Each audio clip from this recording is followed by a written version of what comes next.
नमस्कार मित्रांनो, welcome to मोहित's kitchen. तर आज आपण बघणार आहोत सांबर, जो की आपण इडली सोबत वगैरे खाऊ शकतो. तर त्यासाठी आपल्याला 1 वाटी डाळ घ्यायची आहे, तूर डाळ, आणि त्याला स्वच्छ पाण्यामध्ये धुवून त्याच्यामध्ये 3 वाटी पाणी टाकून एक 4 शिट्ट्या काढून घेऊया. तर हे आपल्याला साहित्य लागणार आहे सांबर बनवण्यासाठी. तर आपण आता तेल घालून घेऊया. गंज गरम झालेला होता.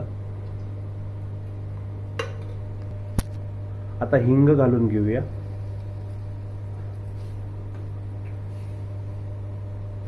जिरं, मोहरी, आता जिरं, कढीपत्ता, आता कांदा घालून घेऊया.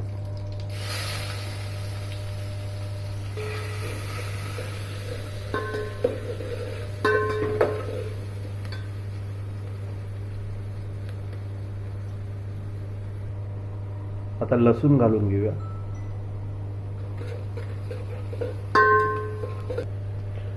जिरपूड, धनियापूड, तिखट, लाल तिखट, हळद, मीठ. आता आपण टोमॅटो घालून घेऊया आणि कोवळं कद्दू, शेवग्याच्या शेंगा आहे, त्याचे साल काढून घेतले आहे. तर मिरची,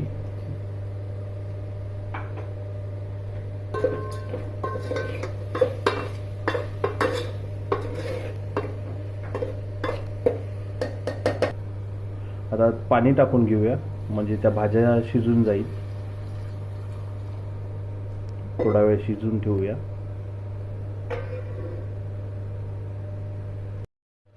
सांबारचे 10 मिनिट झालेले आहे. भाज्या जवळपास शिजल्या आहे.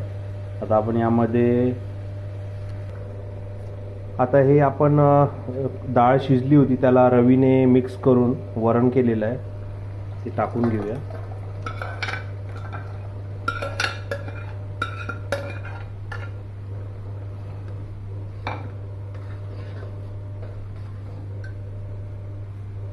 यामध्ये आता सांबर मसाला टाकून घेऊया.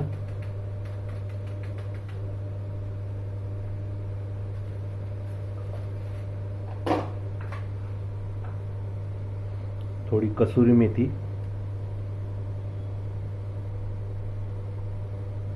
आणि हे चिंचेचं पाणी आहे. चिंच आपण 10 ते 15 मिनिटं भिजवून ठेवून त्याला कुस्करून त्याचं पाणी बनवून घेतलेलं आहे, ते टाकलं. आणि आता गूळ,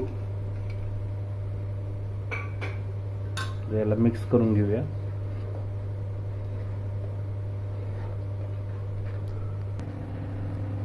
एक उकळी काढून घेऊया याला, मग कोथिंबीर टाकून गार्निश करून घेऊया. झालं आपला सांबार रेडी. तर आपलं सांबार रेडी आहे, बघू शकता तुम्ही. तर तुम्ही जर चॅनलवर नवीन असाल तर प्लीज मोहित's किचनला सबस्क्राईब करा. व्हिडिओ आवडला असल्यास प्लीज लाईक, शेअर, कमेंट करा. थँक्यू.